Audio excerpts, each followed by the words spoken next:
Welcome to the D&D Fitness Radio podcast, brought to you by your hosts, Don Saladino from New York City and Derek Hansen from Vancouver, Canada.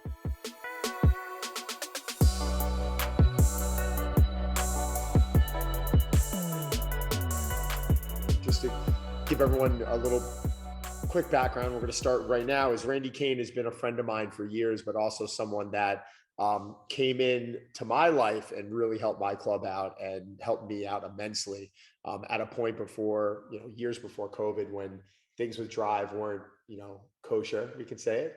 Randy came in and was an incredible sounding board for me. Randy came in for probably close to 2 years and, worked for Drive and literally worked with me as if he owned a piece of the company and as if he was getting paid and never made a cent and never got anything out of it, but my utmost amount of respect, friendship, and there's a level of loyalty right now I have to Randy. But when it comes down to fitness businesses, Derek, Randy is very thoughtful. He's got his hand on the pulse with so many different businesses. I mean, he's got a nice resume of companies that are starting to do very well. And I thought bringing him on to discuss a lot of this online stuff is interesting because I think, Randy, what these tabloids are saying, what these publications are saying, though you respect it to a specific level, it's not the full story, right? So, Randy, the name of your company it's Profit Partners. Profect Partners. Profit Partners. Can you explain it a little bit in detail to our followers? Yeah. Well, first of all, Don, that introduction is sort of overwhelming. I think I should quit. It's the truth. It's not going to get better than that. I need people to understand. I'm a humble person. No, hold on. I'm a humble person. Randy was one of the guys that saved my ass. Listen, Randy saved my ass early on. And I'm in a position right now to do what I'm doing at a high level of success because of this guy. So we can leave it there and move on from it. But that's how I feel. I don't want to extend this like bro fest, but I appreciate the friendship just as much. I love you. So it's absolutely my pleasure. Thank you. So 15-second version of my background. I started in investment banking. I went into management consulting. I co-founded a management consulting company, which I then ran for about 16 years. I then sold it in the middle of 2013. And then I helped a founder of a boutique fitness company build that company from scratch. We did a lot of very innovative things, including I launched a streaming platform, which seems ubiquitous now, but I did it 6.5 years ago. And, very profitable for the company. The company was amazing. It was easy to do because the founder and the product and the service of the company was phenomenal to start with. In the middle of that, I spent a year at a healthcare focused hedge fund to build their early stage practice. So I have a lot of experience, not just around Fortune 500 kind of companies, but very early stage companies. Having built one myself and then a second one and, things like that. But so what Profit Partners does is it's a growth equity fund. So we invest in businesses in the health and wellness and healthcare space. I probably wouldn't invest in any kind of therapeutics or drugs because I just don't have deep knowledge there. But, healthcare services, fitness companies, technology in the space, consumer products in the space, et cetera. And it's been great. I launched it in July of 2019. So pre-pandemic, I guess, by 6, 7, 8 months. We currently have 2 portfolio companies, both of which are doing very, very well. They were doing well before the pandemic, and the pandemic exploded one of them, which is a company called Playbook. And I have a bigger investment in a company called Swerve Fitness that was a spinning studio, traditional brick and mortar spinning studios. They had 3 of them in New York. Really unique team focused concept rather than individual or sort of community based, and built this incredible community, had a bunch of corporate business. I really believe in the founders and how they can attack things. And when the pandemic came and the studios closed, obviously we pivoted and did a few really interesting things, but we spent the last 19 months working on a solution that launched this past November, a few months ago, that is literally bringing the digital world in person. And I know that sounds crazy because companies like Peloton and iFit from Nordic Track and Echelon, all these companies that have sold this home equipment with a digital platform on it, they're betting you're going to stay at home and work out. Before any of that existed, gyms were betting on you coming to the gym. There was no middle ground.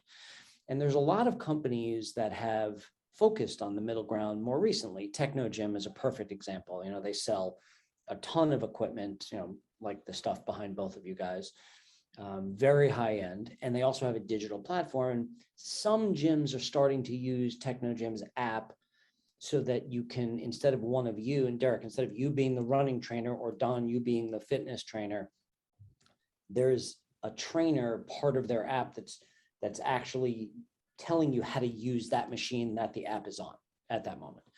And that's interesting. It's just moving, you know, technology forward. But companies like Peloton, they have bet that people are going to keep working out at home, despite the community that's online. And I think, Don, you and I have spoken at length about this. I think human beings want to be part of a community that's not just online, that, you know, we want to be in person. They want a community. I think you use the word community because I've had, Derek knows, a high level of success with these challenges I've launched, but it's because you're bringing people together and there's this real world aspect. Now, do I think gyms are going to go back to 100%? I don't think so. I think that there's going to be some damage for a long period of time.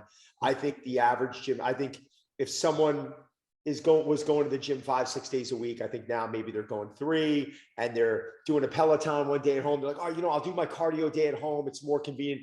I think there's, you know, a bit of that, that compromise. So Playbook, so everyone knows Playbook's a company I'm a very small partner in. Swerve was the company that really surprised me because, you know, I met your partners over there, and when they came to me to just have a conversation and pick my brain years ago, I mean, and this is a compliment to them. I've had this conversation every week for the last, probably since I've had Drive. Like, you know, how do you do it, this and that? And I'm sitting with these guys. I'm like, God, that's the saturated space, Flywheel. And, you know, Soul Cycle was like, you know, really in it. And I'm like, you guys are like jumping in the ring with Goliath right now. And you're just like, I don't see it happening. And it was really one of the more impressive things I've seen because, you know, the pandemic hits and you guys got so creative. Like, I'm not saying you changed your business model, but in a way you had to turn around and say, we see this opportunity here. Let's capitalize on that. Let's attack. This should, you know, and is it going to be like this in 2 years? It doesn't matter. It's going to open the doors to so many new people that can now be subscribers or now maybe come into the brick and mortar space. That's what I was really impressed with. Why don't you explain that a little bit? Yeah, thanks, Don. I think the Eric and JH as founders are tremendously impressive. I agree with you. I, you know, full disclosure, I sit on the board of the company. It's the 3 of us that are on the board, and, you know, there are ways to differentiate you as a business, right? You know, Soul Cycle is different than what Flywheel was now at a business, right? You know, Soul Cycle built this community that was phenomenal. Was it a great workout?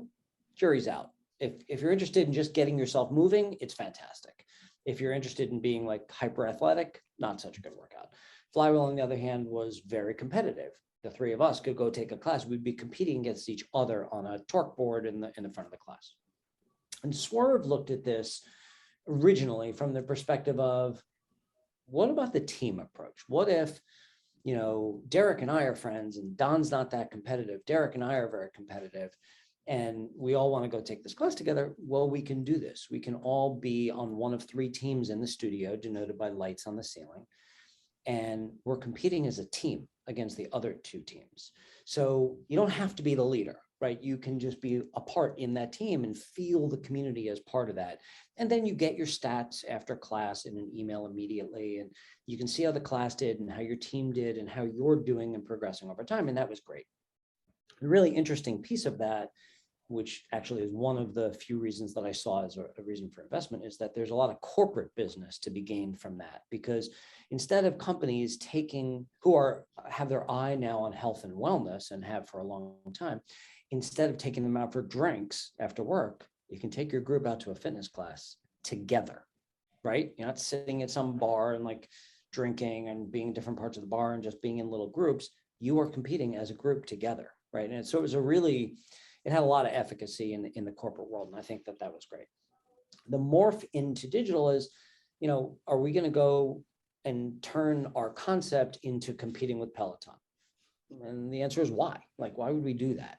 Peloton's a brand out there. And not only are they the brand out there, but there's a bunch of other companies making this a price competitive thing, right? The example I give all the time is, all of us have cell phones. Derek, who's your cell phone provider? It's a Canadian company. Okay. Rogers. Yeah. Can you tell me why Rogers is better than Verizon? No, right? It's convenient to stay with them. Exactly right. And all the advertising is on price, on data, on network capability. That's it, right? Nobody talks about the fact that these devices connect us to each other, right? There's no emotion to it. It's just really beating each other up on price. And so that's what Peloton is dealing with right now. Echelon came out with a bike that in full consumer view looks exactly like Peloton. Their logo looks like Peloton's logo, right? But it's half the price. Now, are the instructors as good? I don't know. Are they half as good? Maybe. Mix has a bike, now owned by Beachbody, which is a huge company. There's all these bikes out there, different varying levels of price. Do you get what you pay for? Sometimes, maybe not, right? And so that all exists out there. So the only differentiation that's really happening now is if your friend is on one of the bikes, maybe you're going to ride with them, separately, but you can do that without buying their bike. You can do it in an app, but it's how much do you want to spend? And in all fairness, whether you're financing it or laying out the cash, there's a pretty small percentage of the population that can lay out $2,000 for a piece of equipment, right? So that's a problem. And coming out with other pieces of equipment, yes, there are some people like you two that have gyms behind you, but that's not the normal person in the United States. And this is the normal person in the United States is going to gyms, right? The reason Planet Fitness, besides their business model, which is phenomenal, but one of the major reasons they are so successful, and they are actually at pre-pandemic numbers already, if you can believe that. So the reason they're so successful, one of the big reasons, is price. It's like you can go to any Planet Fitness for $25 a month and take a guest unlimited times. Like, right. How do you beat that, right? So, right. And is the equipment that much worse than the equipment at, say, Lifetime? Like, not really. I mean, yeah, no, but they don't have bad stuff there. Not $130 a month worse. No, right? No. Right. So the idea with Swerve was big box gyms, the Crunches, the LA Fitness, the Equinoxes, those types of gyms have been losing money to boutique fitness companies for years, going on a decade. And they didn't understand why for the longest time. Frankly, I think a lot of them still don't understand why. And the interesting thing is some of them, like Equinox as an example, took the approach of, okay, we'll buy a boutique fitness, we'll recoup that revenue, and it'll be amazing. Well, they found out that the culture of Equinox is very different than the culture of boutique fitness, and they don't fit. And it created a lot of rife and problems and all this stuff. And in fact, it's bizarre that Equinox has spinning classes that still exist, and yet they own SoulCycle. That's an example. They never merged, right? It just doesn't make sense. So gyms, their sole job is to try and get the three of us and the rest of the population to become members and to stay members. And they were losing members because they were interested in going to the community aspect of these boutique fitnesses where you feel amazing and you're really vested in your workout and you're going with your friends and doing this, right? And not only couldn't gyms do that with their members, but worse than that, they couldn't attract and retain the same level of instructors that boutique fitness can because the pay was better at boutique fitness and the community was better and all of that. So we spent a lot of time thinking about that at Swerve. And we thought, what if there's a way to focus on what we, meaning Swerve, is really good at, and find other partners that focus on only what they're really good at? And so we did. And ultimately, the way it works is our first customer was Crunch, which, as I said, launched in November. And we found a manufacturing streaming platform by a company called Stages, world-renowned bike manufacturer, spinning bike manufacturer. They make Soul Cycles bikes. They made Swerve's bike. They made part of Flywheel's bikes. They're very, very good at what they do. They have contracts into like 3,500 or more gyms. And they also have a cloud-based platform that's one of the best in the world. And so they're great at the bike manufacturing and the platform. We're great at the talent acquisition, retaining the talent, and the actual content and the team approach. And gyms, they have the space and they get the members. So instead of a gym spending $40,000 a year having 2 spinning classes a week or 2 spinning classes a day with a mediocre at best instructor, they can sign a contract for Swerve, and in their spinning studio, they put an entire video wall behind them, not a monitor, but the wall is a video. And Swerve streams live and ultimately on-demand classes into the gym as many times a day as they want. And they pay about $3,000 a month. They don't have to deal with the HR and the instructors. They don't have to deal with the community. They don't have to do retaining stuff. And they can add value to their membership that they could never do. And while it's interesting that someone could come along and say, well, in New York, a Crunch, they could get a great instructor. They just pay them a little more and do the same thing. I don't think they could at the Crunch that's in Idaho or London or Chicago or Dallas, right? It's not New York. Like New York and LA have boutique fitness on a different level. So this enables us to do what we're really good at, Crunch and other big box gyms to do what they're really good at. And then the final kicker is the Crunch on 34th Street in Manhattan. When you ride in there, the 3 of us can go to a class with 30 other people, right? And the only person that's not in that actual room physically is the instructor. They are life size, or maybe even a little bigger than life size on this video screen. They can see your metrics. They can call people out in the class. It is an incredible experience. I've taken the classes. It's unbelievable. And I will be honest, the very first class, the week we launched, that I was going to take, as I'm walking in the gym, I'm thinking, this is going to be weird, right? Like I had worked on it with Eric and GH for 19 months, and I'm thinking in my head, this is going to be weird. 5 minutes into that class, I was captivated. It was incredible. And, you know, we cherry picked the best instructors who had all been laid off because of the pandemic, right? So we used this leverage to do this. So we came out swinging. And so the Crunch on 34th Street, it competes against the Crunch in Union Square. It competes against the Crunch in Los Angeles, the one in Dallas, the one in London. You all are competing as a studio, not as individuals, but as a studio together. It's brilliant. It's brilliant. Derek, because I've been talking enough. Derek, jump in, and I want to say something else. I mean, this is all fascinating to me, Randy, because I mean, I don't think like the average person searching for fitness. Like if I need to get in shape, I come down here, I lift weights, I go for a run by myself.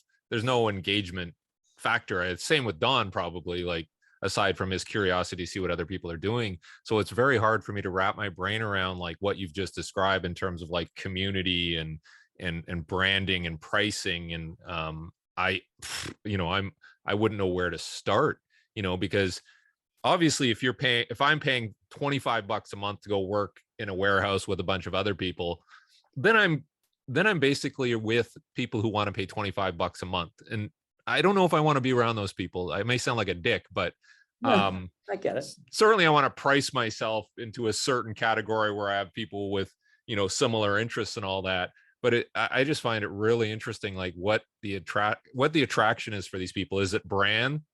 Like I know you're talking about Peloton, and when they were big, I think Nordic Track came out with an ad, and I just assumed it was Peloton, like just the way they had the instructor hyping people, and I'm like, oh, this is another Peloton on, and then at the end you're like, oh, that's Nordic Track. So everybody's trying to get into this sort of home engagement digital, And universe. NordTrack has been in that game longer than Peloton exists. Yeah. Right? Yeah. I mean, So we all had NordTracks when we were younger. Like they've understood this home consumer business for a long time. I think you are dead on right, Derek. It's people get attached to a brand, but they're not getting attached to a community when they're buying a piece of equipment, right? I was a nationally ranked swimmer in high school and college, and in college, for some reason, I honestly don't remember why, and Don is going to laugh at this one. I bought a Solo Flex. Do you guys remember that? Yeah, thing? I remember. With the Bands. bands. Yeah, yeah, I remember. So it looked really cool on TV, which I think is why I bought it. And it was amazing for hanging my laundry on Yeah. because there was no working out going on. I didn't have time to work out. I was swimming 5 hours a day. Yeah, So yeah. I don't know why I bought it, but you get attached to these brands. With boutique fitness, you feel a community. I mean, I know it's corny and I am not a big Soul Cycle person at all. I don't like the brand. I don't get a good workout. I've been dragged there by some clients every so often, but literally on the wall is "You're a warrior. We're in this together." Like this stuff, it's painted on the wall. And that community, I kid you not, it was so strong when the two founders still had it before Equinox. They sold laundry detergent. Along with the clothes that they were selling, the Soul Cycle brand on it, there was laundry detergent that they felt was better to wash the clothes, and people bought it. At a premium. At a premium. At a premium. In a fitness center. Like, so people subscribe to this. Human beings want to be part of a tribe, right? It's in our DNA. Yeah, but Randy, I think that's the magic ingredient, right? Yeah. Because if you and I and Derek right now wanted to go through and start picking out products, equipment, like you're going to rate things at different levels. We're all going to rate things at different levels. And there's going to be equipment. I'm going to ask you what you think is best. Yeah, and sure. I'll buy that.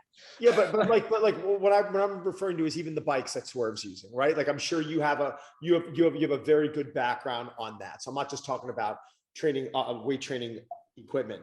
The companies right now that are actually thriving are the ones that build this genuine community. Now, I'm looking at I get calls from coaches probably, I'll say weekly, and it's probably more like daily, but I'll get DMs from them and they're, how do you make that transition? How do you do it? Like, how do I make this passive income? And I'm like, listen, pump the brakes. Everyone wants to go, and you know what I'm getting at. Everyone wants to sell this program that's this reoccurring revenue. And you know what? It's bullshit. Unless you have 15 million followers, unless you are constantly pumping content and doing that stuff, or you have a team of people doing it, it ain't happening. You need to pay attention to building your community. Mic drop. That's it. Because we see some awful coaches out there. We see some people, influencers, that don't know the difference between a dumbbell and a barbell. My daughter's talking to me this morning about a woman who's on TikTok talking about, well, if you build muscle, it's going to push the fat out further in your body. And you're hearing this, not Derek's laughing, this nonsense where there's scientific research actually saying the complete opposite, right? But people are believing this stuff because it's what's the word I'm looking for? It's just this level of saturated bullshit going on. But it's proving also that you don't have to be the best at your craft to win. What is going on? I don't need to pivot right now, but there's been a ton of talk. Derek just sent me an article over. Derek, what was the publication? Was it Vox? Or what was it? What was it was about Peloton and how in the beginning of the pandemic, this company, obviously the main problem was hardware, right? I mean, they're not able to make bikes and treadmills fast enough. And now I feel like it's this sinking ship. And yet everyone is talking about, well, it's because we're going back to gyms. I bark bullshit at it. Like, I don't think a company's going to turn around and lose $400 million in a quarter because people are going back to gyms. People own the bikes. They have the subscription. They're now vested in maybe continuing on this path while they do their retraining at a big box gym or their home gym or whatever. It's going to fit into that model. If anything, the pandemic, I think, supercharged their process of maybe subscribers, followers, call it what you want, the community, yet everyone's bashing it and saying that they're losing money. What's going on here? Because I don't know the answer. So I think the easiest way to describe this is, look at the life cycle of Peloton, right? When it launched, it was in this rarefied air, right? They were selling a $2,700 piece of equipment, just the original bike. And they were probably making, I think John Foley, the founder, told me like $400 to $500 per bike in profit. But John's background isn't in selling products. His background is in content. He was the president of Barnes & Noble Digital before this, right? So he has that content brain, the subscription concept. But so in the beginning, when they launched, that is an expensive piece of equipment, as I said before. Not everybody can buy this thing. And when they first launched, they didn't even have financing. So it was like $2,600 or zero. And they added financing, more people could do it. Doesn't make it better, but more people do it. And then the pandemic hit. And it became one of the only choices, right? Like there were other companies doing this stuff, but it was sort of the brand ahead and people clamored for it. And that, in my mind, I full transparency, I have not and do not own the stock. When that first happened, the first sign of a problem would have been that they couldn't meet demand. Despite a huge demand, they were 6 to 8 weeks before you could get a bike. This was during the pandemic or before? This is in the beginning of the pandemic. Oh, yeah. So they hadn't even, forget about like 8 months into the pandemic. This was in the very beginning. There was a 6 to 8 week backlog to get bikes. Now, I know this personally because when the pandemic started in New York, all gyms had to close, right? And so, Don, we know that very well. And Swerve closed their 3 studios a week before New York City required it. And the first thing we did was we emailed all of the clients of Swerve on our mailing list, like 5,000 or 6,000 people, saying, do you want to rent one of our bikes? We will give you one class every day, 5 days a week, and you have to commit to 3 months of a rental, et cetera. And the first day this went out, nothing sort of happened. And within a day, it was announced that Peloton was having a problem with supply. We got 1,500 requests to rent bikes. We only had 160 bikes. So the 3 of us started going around acquiring bikes from studios that had shut down to rent them out. So Peloton should have been able to fix that supply chain issue before there was a supply chain issue. Right now, everybody knows supply chain, but there really wasn't one then. And they hadn't planned for it. Now, going through the pandemic, people at home, they love their Peloton, they're on it, they still feel like there's this digital community, but a whole bunch of noise cropped up around it, right? There's a gazillion digital aspects. Almost none of them do the kind of things Don does, where his challenges and community that he does, he's on a Zoom call with them once a week. Forget about the celebrities and other stuff, but he's on a call with them, answering their questions. Oh, no, daily. 5 days a week, Monday to Friday. I mean, but that's what I'm saying. The Zoom call is 5 days a week? No. So what we do is we do a weekly Zoom call, but I do a morning video that's probably anywhere from 20 minutes to, it's been as long as an hour. And I post that video answering every single question. And then we have the community in there and they're answering. It's a lot of work. Yeah. That again is the community. That is like Don's Boutique Fitness. I know it's a bizarre name, not one I would use, but you know what I mean? Like it's building this community and it's tying that community together. And the fitness company, Dance Body, that I helped the founder build, the founder was incredibly instrumental in building that community. I mean, she did an amazing job at it. And I think that was really kind of key. And so with Swerve, there was a community built in. Peloton doesn't have a community. It has this community of riders, but they're never in person, really. There was one studio in New York and where they film stuff, but that really isn't a community. And, there's the riders, but the riders are attached to an instructor, not really the brand. Oh, I love Ali Love. Oh, I like Alex Toussaint or Jennifer Jacobs, all these people. And it's really not the brand, right? So in the way that you saw, that Nordic Track iFit ad, and thought it was maybe Peloton, like that's a branding thing. That's the company brand. And so getting through this pandemic, these people like it, whatever. And then all of a sudden people, us that are humans miss people. We don't want to be looking at you on the screen. Like, Don and I, during the pandemic, we would go work out together. We knew we were both being careful and safe and stuff like that. Like we wanted to be with people. Yeah. But I think Peloton didn't take steps forward for that. Right. Now, they built a multi-billion-dollar company. They get props for that. That's a huge success. I'm not saying, oh my God, you stink. They built something from zero, and that's brilliant. But sustaining a company takes a lot of shifting and moving and iterating daily. It isn't like, oh, I'll do this and create a 5-year plan and follow that along, and 2 years from now, I'll check in on that. It is like changing daily. You don't let stuff happen. You have to listen to people that work for you and hear what's going on and listen to your customers and figure this out and watch trends before they start to become endemic.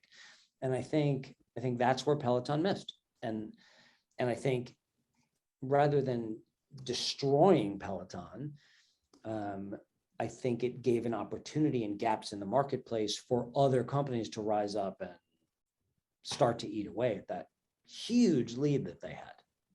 So they're talking, Randy, about possible acquisitions by like Nike, Apple, Amazon, Lululemon.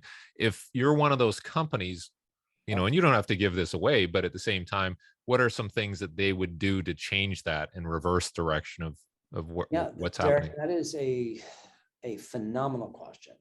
I do not think Apple would buy them, just to be clear. It's not in their, Apple doesn't make acquisitions like that. They invest in companies, they kind of test it out, and then they either buy the company after that, or they do it themselves and put the other company out of business. And it has happened in chips and, with PA Semiconductor, where they just made a phenomenal acquisition, and they've sort of missed on other things, but that's not what they do.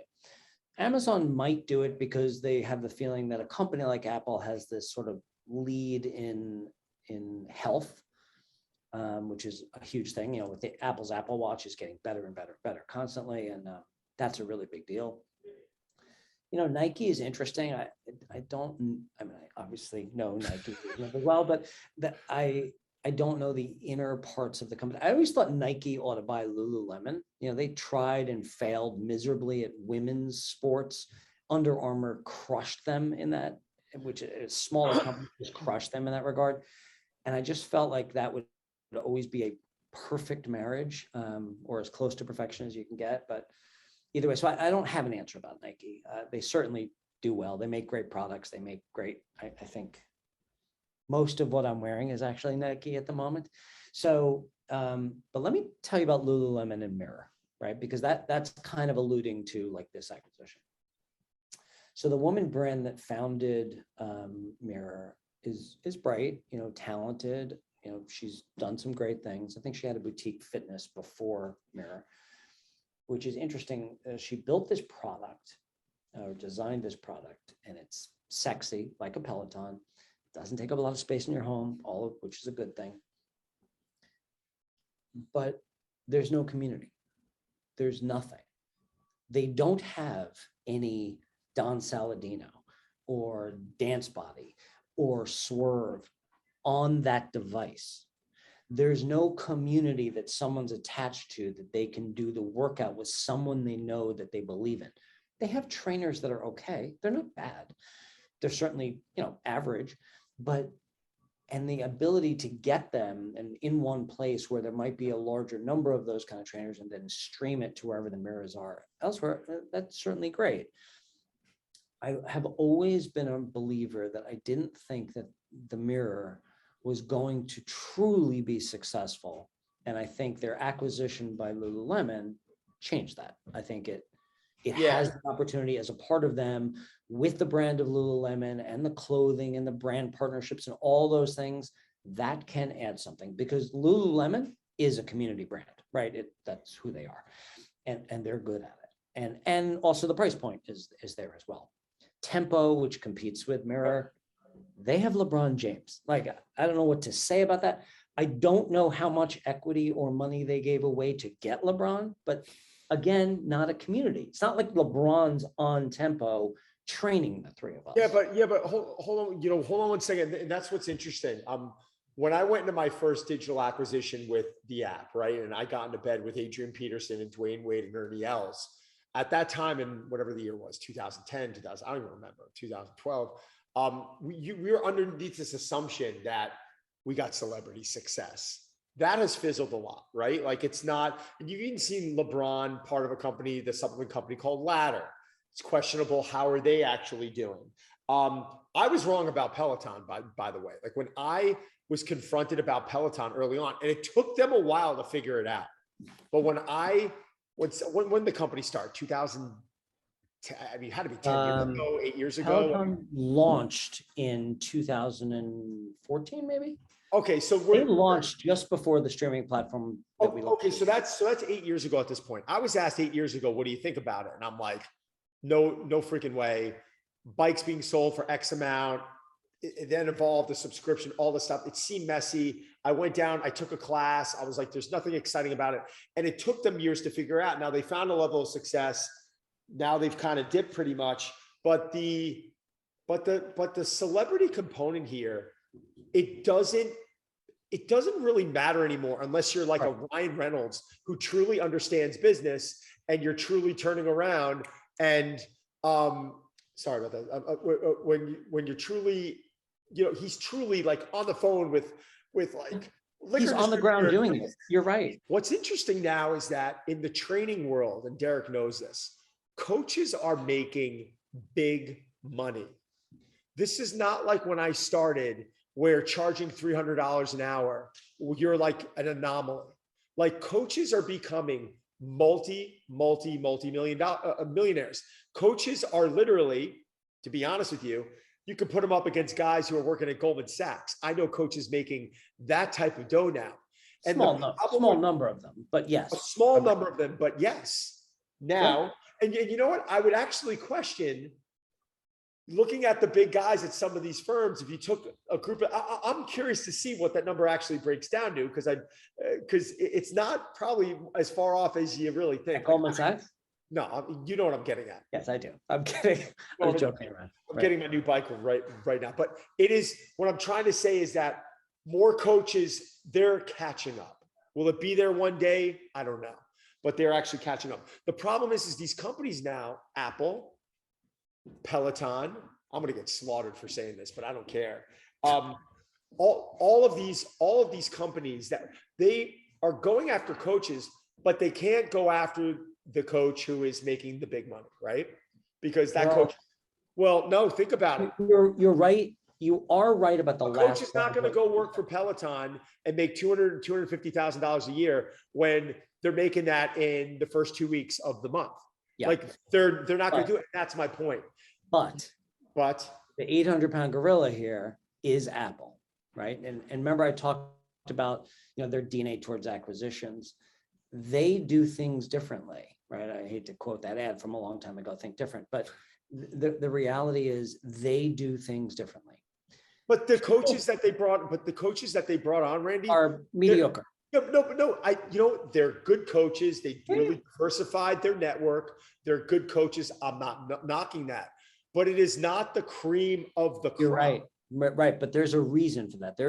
I believe there is a strategy for that they are taking, that is very smart, that Peloton isn't taking and has never taken. And the strategy is, Apple could spend any amount of money, right? We all agree with that. Like, whatever they're spending on fitness, they could quadruple it and it wouldn't even be a note on their balance sheet. Right. So what they're doing is they are seeing this one component with this one subscription they sell, which they have now bundled into Apple TV and Apple Music and a bunch of other things. So you can pay one price and get all of that for free. So they are doing it from a subscription standpoint brilliantly. And what they're doing is they hired good coaches. They look great. They're every different race and religion. Some of them are disabled, and yet they still are a coach in a certain way. They have all these different aspects. And oh, by the way, they tie it to one of these, right? I'm not wearing my Apple Watch today, but No, you're wearing a Rolex, but that's fine. they don't tie it to that, but they do tie it to an Apple Watch. So, and people are buying Apple Watches, and Apple makes products, right? So they are creating this ecosystem, and they're doing it for the second time. Because the first time they did it, they were a computer company, and they came out with this little thing called an iPod.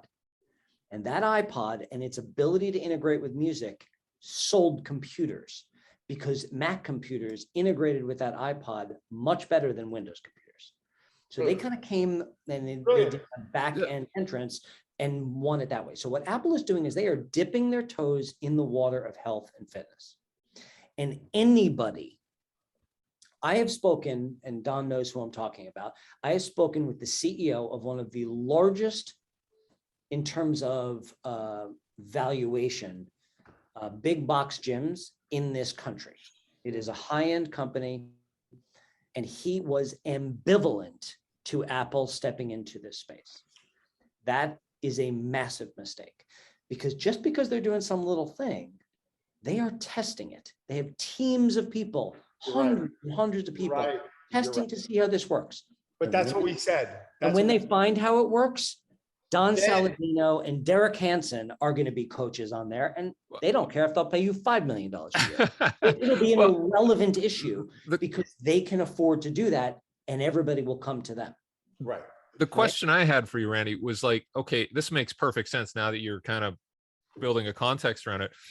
Because Don and I were talking, if they have this watch and it can collect all these biometrics, and then they have content and they can coordinate everything so that they can provide the best health platform that collects the data, that connects to your insurance company or your doctor, and they actually see improvements in health and wellness as opposed to just talking about it. Wouldn't that be just a game breaker, like in terms of this whole suite or platform for your health? I don't think it's going to do away with every company out there. There will be some companies out there, like Oura Ring, I think is phenomenal in tracking sleep. Don and I have researched a bunch of these devices, probably way more than we actually wanted to. But there are some companies that specialize in something that can exist and do this.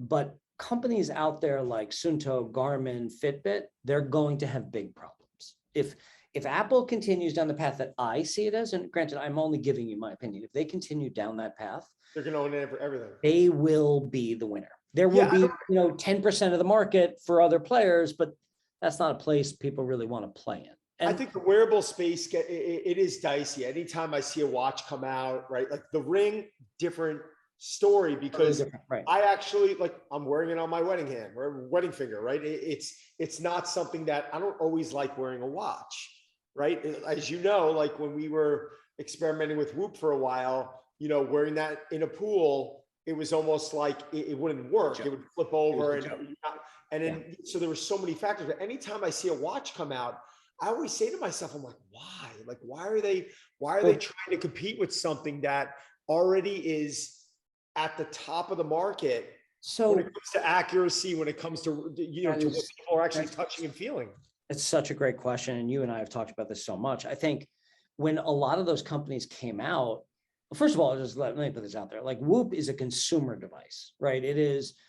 Its best customer is someone sitting at a desk that needs to get off their ass and move and track that, right? Well, Will Ahmed was claiming it at the time. He was like, it's a high performance. You remember that? You remember that call? It isn't, right? He literally sent us them. I tried it in a pool when I was away, and I'm not Michael Phelps. Right. And one stroke pulled it off my hand. And he was like, well, you got to tighten it. And I'm like, I don't think so. So I took it to a fitness class, and it was totally inaccurate compared to even Apple Watch that I didn't even think was that accurate, right? It said in the boutique fitness class, I burned 1,500 calories. I assure you I did not. Right. So the reality is that, but that's a consumer device. And if people are wearing it to remind themselves to track their steps and get up and move and know how much they sleep, that's great. There's a market for that. Just like the Nike Fuel Band was the same kind of thing. But when these other companies came into this space, they were seeing some success with Apple and the sexiness of it, but the Apple Watch was a premium product at the time. So other companies saw this thing. Sounds just like Peloton, doesn't it? Peloton was this premium product, and iFit and Echelon, they saw this marketplace of lower pricing to play in. The problem is that Apple was, again, testing that market. They came out with a gold Apple Watch. They came out with an Air May Apple Watch. That's not for the broad customer base. That's just testing the market. They now have an Apple Watch that is $159. Okay, you can buy a Casio watch that is more money than that. And so the reality is that is making it much more accessible by people. You know, people can buy it for their children to track where their children are. People can make sure that they're connecting as a family. Like my son, that Don knows, Spencer, at college, he and I do competitions on our Apple Watches all the time. Like who's burning the most calories, doing whatever it is. There's competitions on the watch, so you can connect to people by doing this. And Derek, you're right. Everything they are tracking, believe it is going into this health mechanism.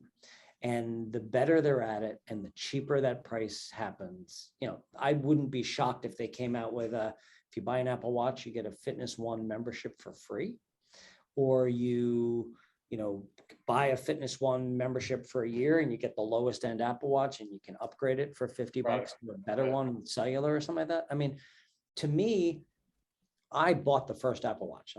I love new tech and stuff like this. And I wore it for a couple of weeks, and then it sat on my nightstand on the charger and never left. And I didn't try it again until it got to like Series 6, which is what I think I have now. So several generations. I was like, I love watches. This didn't make sense, whatever. And the Series 6 watch was the first one that I bought that had cellular. And this especially is about you, Derek. I hated running. Like I'd done a bunch of triathlons, just didn't like running. Don actually used some stuff that you taught him and it made me do it. And I started liking it, really liking it. And the game changer was that I did not have to leave the house with this. I will leave the house with the Apple Watch. My headphones are connected. The only reason why I'm considering getting an Apple Watch is for when I run outside. Yeah, it's brilliant. And it's not because I want to take phone calls. I want to have my music on there. I want to have my wireless. I'm running with a phone in my hand. It's annoying. It's heavy. It's good for performance. Derek, what are your thoughts? Yeah, like I have a little fanny pack that I put my phone in, and it bounces up and down. So yeah, I mean, I think I may gravitate back. I've been using a Garmin Forerunner, and one of the main reasons, yeah, it's great, and it integrates. It has a good app, but the only reason I do it is I don't have to charge it every day. I charge it every 4 or 5 days, and that's the one thing on the Apple Watch where I'm still like, oh, come on, give me 3 days. They've fixed some of it, I have to say. So number one, it charges much faster. In 15 minutes, you can get to 50% of a charge. So you could, like, if you take a shower at night, you could take it off, put it on the charger, go in the shower, come back out, go to sleep with the watch on, so it's tracking your sleep. Again, not as accurate as something like Aura, but tracking your sleep. And while you're getting dressed in the morning, put it back on the charger and leave. And yeah, there's a little pain in the ass there, and that's going to get better. Battery technology will get better. All that stuff will get better, right? But I mean, the ability to go running outside with my headphones on, listen to music, Strava app running on the watch, and the interval timer at the same time. You just hit the crown and double click between the two. And it's just what I do. It's amazing. And oh, by the way, when you use something like Strava, as you know, there's a community, right? You can make friends and see the routes they're running. And oh, I'm visiting Spencer up at Cornell, and I will find a running route there. Doesn't really totally make sense because there's too many hills, but that's besides. but the reality is like there is this community aspect, and that watch ties you to it. And Apple knows this. And other companies are trying this. Like Fitbit makes phenomenal devices, and Garmin makes amazing devices. Personally, I really like Sunto, especially for skiing, but they do a lot of tracking and stuff as well. But they are way behind something like Apple. It's going to be difficult. It really is going to be difficult at a certain point to compete in this space, especially when it starts. And I'm questioning, like, how accurate is the medical data it's giving now. At a certain point, It's going to probably be detecting whether someone might be going into heart failure. I mean, who knows? I mean, it's going to be. I'm sure you've seen these ads for the Apple Watch. Yeah, yeah. Right Bob now. fell down, like call 911. Yeah. And the watch, No, the watch recognizes that he had a fall based on the accelerometer, and it calls 911. Yeah. And and you're seeing it even with Aura this week. Everyone knows. I had COVID, or all the people around me that I wanted to let know that I had COVID. Some of us know it. But what I started seeing over a few days is I started seeing HRV was fine, wasn't affected. Maybe one day it came down a little bit. But Derek, every day for a 4-day span starting last week, my resting heart rate started elevating. And I'm like, finally, I'm at a day when I wake up, my resting heart rate's normally at 40, 41. When I sleep, I'm waking up, it's at 48. I'm like, something's going on here right now, and it's like, what is test? No, and then 2 days later, it was 2 days later, I tested positive for COVID. Like this is we are there. Like this is happening, guys. Like this is my question right now is. And Don, the other thing before your question is that in the very beginning of COVID, because again, you remember back in the days when the Apple computers were like a nonsense thing. Yeah. They were always great, but they were a nonsense thing. Microsoft was like the big player, right? Sure. There was always this technology problem. Microsoft's a software company. Intel is a hardware company. They're not the same company. Apple is a hardware and a software company now. They own the chips, they make the chips, they're the best chips in the industry, and they make the software. You can bet that their stuff works well together. Apple's software on that watch is what is making it so good. It isn't just the sexiness and the design. And it was able to do a number of things in the very beginning of the pandemic, almost instantly on all Apple Watches. You could turn on this hand washing feature, which is on my watch still, and it became like a game. You'd start washing your hands. You didn't have to do anything. You start washing your hands, and the watch would tap your wrist like with a haptic thing. And on the watch, it would be counting down 20 seconds with bubbles, telling you, wash your hands for 20 seconds. I kid you not, it was brilliant. It was one update over the air, done. The second thing that they did was in the newer watches, they were able to do a pulse oximeter. Do I think it's as accurate as like, there's a company called like Maxion or something like that the NBA uses? They're like $300 each or something like that, thing that goes on your finger? No. Is it accurate enough to know when your oxygen level drops and either it's a sign like Don was saying about COVID or some other issue? Yeah. D? Yeah, that was the Moxie, I think, that does the pulse oximetry and the whatever, near infrared spectrometry. Yeah. No, this is all fascinating. This has been a really good episode, Randy, and all this information is obviously bubbling in my head now. So, well, I've always wanted to meet you. I love talking with Don since I do it regularly.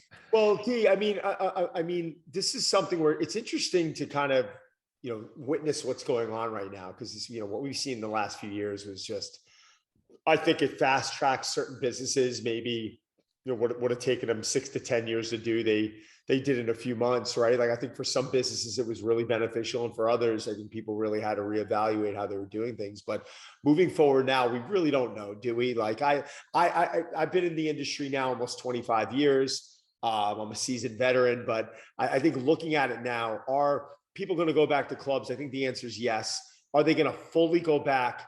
I can almost guarantee that those numbers aren't going to restore to pre-pandemic. I mean, I think for a long time. I just think now people have earned that trust in establishing a home gym, buying a bike, doing something that's going to allow them to have a little bit more flexibility and convenience in their schedule. I don't know if that's a bad thing for gyms. I just think that clubs like Swerve, it started as a spin studio. Getting creative like that and establishing that community where you are now competing with different facilities, I think is way better. I want to close out on this, way better than having a leaderboard up there and you have 50 people in the class and the first 5 people are on the leaderboard pumping their chests out like, wow, like I've accomplished something special. And then you have the remaining 45 people sitting there embarrassed and they don't want to, well, I'm not in that type of shape. You are alienating the 90% of that room. If you want to be great as a business in fitness, Stop focusing on the person who is the superstar athlete. Stop focusing on the person who might be on the cover of a magazine, who has single digit body fat. Start focusing on that 99 percentile of the people who always, and I'm gonna quote several people use this line, I want to want it. I am the person that just I get on track and I fall off. There's been no consistency. I want to want it. And community has saved a lot of people. Unfortunately, you've seen community being started, Derek, like CrossFit or other things where there's been a cost of doing business, people have gotten hurt, et cetera. But there is a right way to do it. We're starting to see companies do it. It's honestly, it's unfortunate that Peloton's struggling, because my attitude is I'm not going to go knock them. They've gotten a lot of people off the couch and they've helped a lot of people. But unfortunately, if the business is being ran poorly, they've got to do some restructuring. It's a business. I always say this. You've heard me say this before, Don. It's a business. It's not a daycare. Like, you got to do it the right way, and you got to sustain it. You got to take care of your employees. Like what they just did with the laying off 20, like those aren't good business practices in my opinion, right? They are a massive success, but they can't seem to sustain it the way that they should be, right? Maybe this new guy will come in that ran Spotify and Netflix, and they'll right the ship and maybe do things differently. And it's a great brand, but there's a lot of room for competition there that they had the opportunity to shut out. What it does to morale, it's a special thing. You do not have to be a CEO and be an asshole at the same time. Correct. I remember when we were struggling at Drive and when Randy came in, I remember us turning around and figuring out, and the business started doing better again. We put aside an allotment of money to give Christmas bonuses at a time where everyone knew morale was down a little bit. And I remember when we were handing them out to the employees, I remember not only how good did I feel about that, but what that did to the spirit of the staff moving forward. And out of nowhere, there was this bounce in their step. And it's unfortunate. I really know, I know there is a way where you can establish an amazing community, you can establish an incredible team, and you can compensate people properly. And, some of the companies are doing it, some of them aren't, yada, yada, yada, but we're going to get there. You did it again during the pandemic, right? Yeah. Remember, we created that incentive structure for the trainers and stuff like that. That was more important to sustain it through what we thought was going to be a shorter period of time, arguably.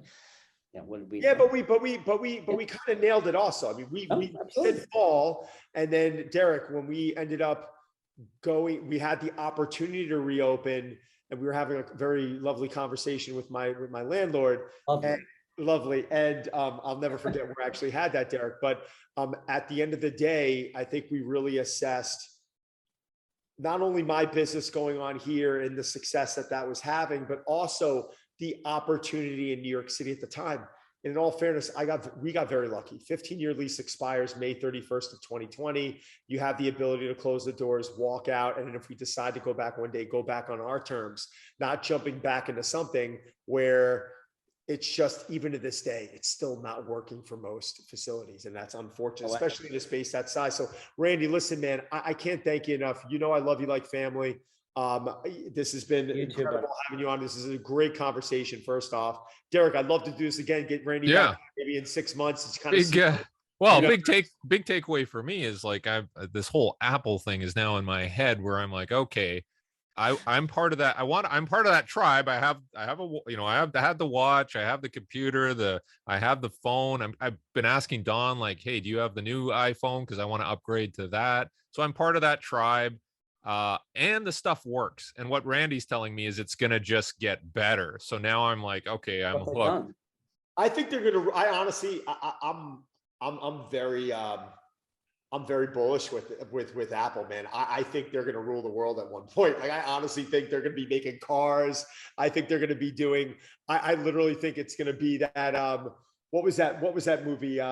Demolition Man, where every restaurant was Taco Bell. Remember that? It was kind of funny. Like, I know, honestly, like, I think that's Sylvester Stallone or something like that. Yeah. Wesley Snipes. Exactly. We're all going to be watching that tonight. But I literally, like, that's when I think of Apple and I think of Tesla, I think of those companies as being, I think Apple obviously, I just think they're going to be ruling the world at one point. So yeah, I'm into it as well. Good stuff. Listen, I'd love to do it again. Derek, it was a pleasure to meet you. Likewise. I learned a lot. Thank you very much. Yeah, tremendous respect for you. Brady, love you, man. Thank you.